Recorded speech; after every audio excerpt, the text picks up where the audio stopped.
Yo, what's up, squad? We back at it with another video. We got this video by The Truth Is, the YNW Melly trial, and the True Talk. So we're gonna get into it. We're gonna see it. I rock with your boy. The Truth Is exposing the industry.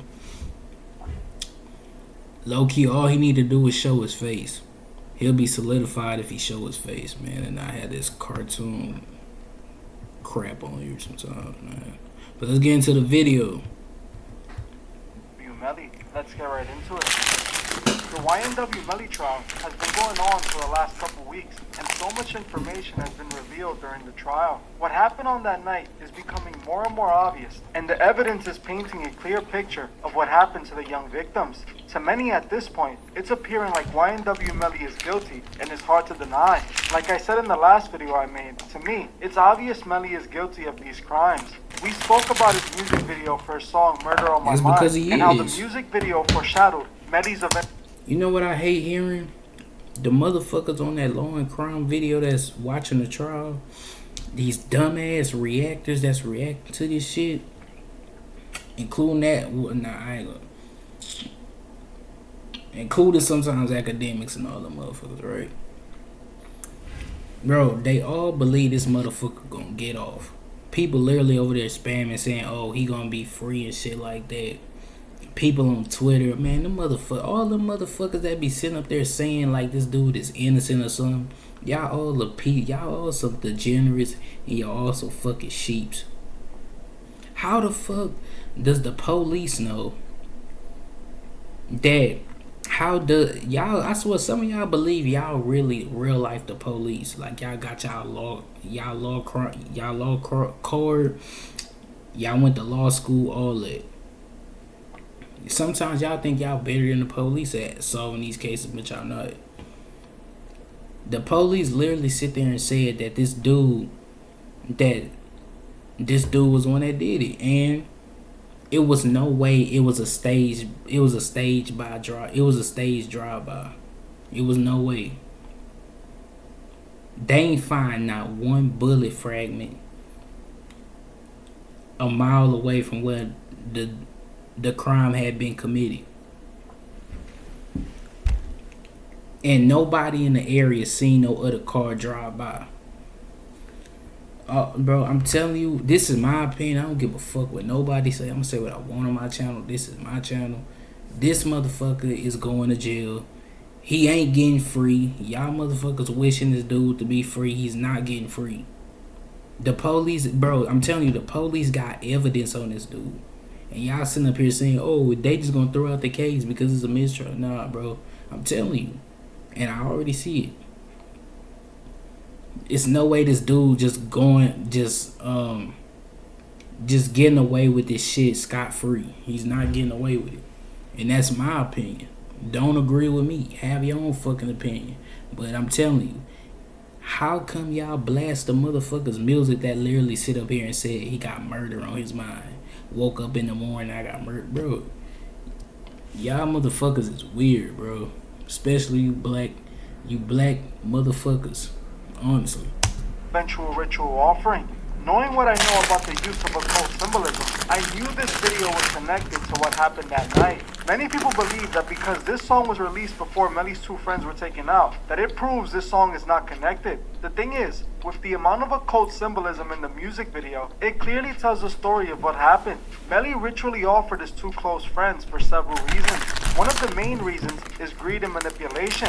Listening to the evidence presented at the trial, and also spending a good amount of time researching into Melly, I believe I have an idea of what might have happened that night. On October 26, 2018, YNW Melly and a few of his friends were at the studio into the late hours of the night. At the studio session, Melly was accompanied by YNW Sack Chaser, YNW Juvie, and YNW Portland, alongside a few other friends. According to the evidence revealed during the trial, at some point, Melly's friends were starting to fall asleep at the studio, so around 3 a.m., they all decided to leave the studio.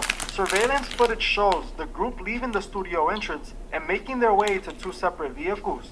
YNW Melly, Portland, Sack Chaser, and Juvie all walked towards a red SUV, with YNW Portland getting in the driver's seat, Sack Chaser in the passenger seat, Melly sat behind the driver and Juvie sat behind the passenger. The car then drove off into the night. Shortly after the drive began, chaos erupted. Now from the evidence the prosecutor presented, this is what I believe happened that night. While in the vehicle, Melly waited for his two friends to fall asleep. When they fell asleep, Melly pulled out his piece and pointed it towards Sack Chaser, letting go at him, taking him out. Then Melly quickly turned the piece onto Juvie, who had woken up due to the loud bang, and Melly then let go at Juvie as well. According to the prosecutor, Juvie had defensive wounds on his hands from when he lifted his hands to either fight back or plead for his life. According to evidence at this point, Melly and Bortland began to stage the scene to make it look like a drive-by. They parked the car at a chosen location and began to spray it up to make it appear like they were in a drive-by. After this, Melly and Bortland split ways, with the prosecutors claiming that Melly stood on the side of the road, allegedly texting fellow rapper Fredo. But it's really people out here that believe their friends could do no wrong in their eyes. It be real life people that sit up here and say new year, new me, new friends. Just to get backdoor,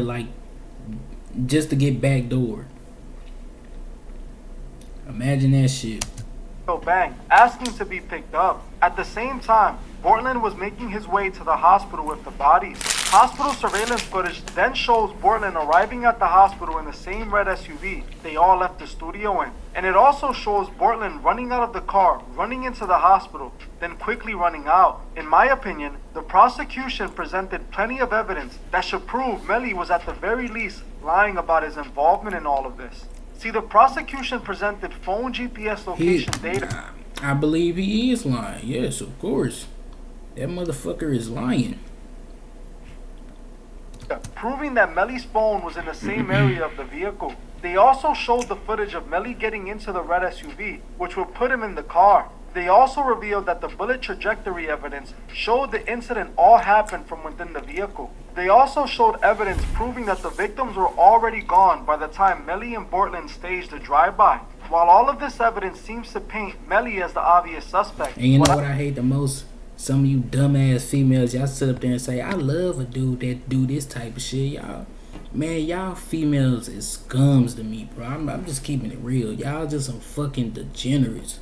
Honestly, these weird ass motherfucking kids, I blame the parents, because y'all got y'all dumbass illiterate kid coming on here, sitting up here blasting his music in y'all house late at night, talking about some fucking murder on his mind. Then they got the white kids listening to the fucking dumbass niggertry music. I'm tired, bro. I believe the prosecutors have been failing at is identifying the motive. See, the prosecution hasn't presented a believable motive for why YNW Melly wanted to take out his two close friends. According to the prosecution, Melly did this to further his ranking in a gang, but that's not what I believe. In my opinion, I believe Melly was trying to further his career and up his wealth. YNW Melly is an obvious occultist. Just with the symbolism found in the Murder on My Mind music video, you can see that Melly was involved in the occult. There's many reasons why I believe this was a ritual sacrifice, starting with the time and date this all happened. According to the authorities, YNW, Sack Chaser, and Juvie were last seen at 3:20 a.m. This means this entire incident happened during the 3 a.m. hour. We already know 3 a.m. is the witching hour, an important hour for occultists. Occultists believe during the witching hour, they're more connected to the spiritual realm. On top of this situation happened in the month of October. October is again associated with the occult, not only because of Samhain, but because of the fall. During this month, Man, I don't believe in none of that shit. I don't believe in none of that sacrifice bullshit to get fame, none of that. Dude was just a fucking nut. He was just a fucking nut, honestly. That's all it was. Dude was a fucking nut. He wanted to kill his friends and rap about it. He wanted to be just like that weird motherfucker King Von. Honestly. Pagans will make sacrifices to the god of death. About taking out was Melly being initiated. Melly had to make a ritual offering in order to be initiated, and that's exactly what he did. I believe there's several reasons why Melly chose to take out Sack Chaser. One reason is that it appears Sack Chaser had beef with YNW Melly's mother and was allegedly threatening her. 2. Melly and Sack Chaser had a fight a couple days before the situation where Sack Chaser knocked out Melly's goals out of his mouth in front of Melly's girlfriend. Just think about it. Melly was embarrassed by this man in front of his girlfriend, which possibly made him a target. But I believe the main reason Melly wanted him out of the way was because of money, and lots of it. See, Melly didn't create the YNW brand. YNW Sack Chaser actually started the brand, and Melly was a part of his crew. It appears that Sack Chaser had Melly in contracts and also owned either part of the YNW brand or all of it. This is where I believe Mr. Officer Francois gets involved. In my last video, I spoke about how YNW Juvie's father believes a 100K track, otherwise known as Jameson Francois, was involved in all this mess. He believed the 100K track was who allegedly persuaded Melly to do all of it. Why do you think that this happened? Why do you think, Melly did this? Because, Melly is on trial. The state has to prove it beyond a reasonable doubt that he committed these crimes. But why do you think this happened? I think the story about the 200,000 with Anthony was a true story. It's not reported, but Chris told me the same. I feel like, me personally, I feel like everybody that was there that night, they know what happened.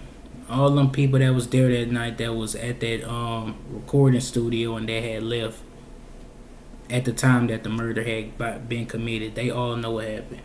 And also it was a $500,000 play, and Melly was going to get 200,000, Sack was going to get 200,000, and Cruz going to get 100,000. As I'm hearing it from Chris, it was going to sell the YNW brand, not a record deal or nothing like that. It was like for the.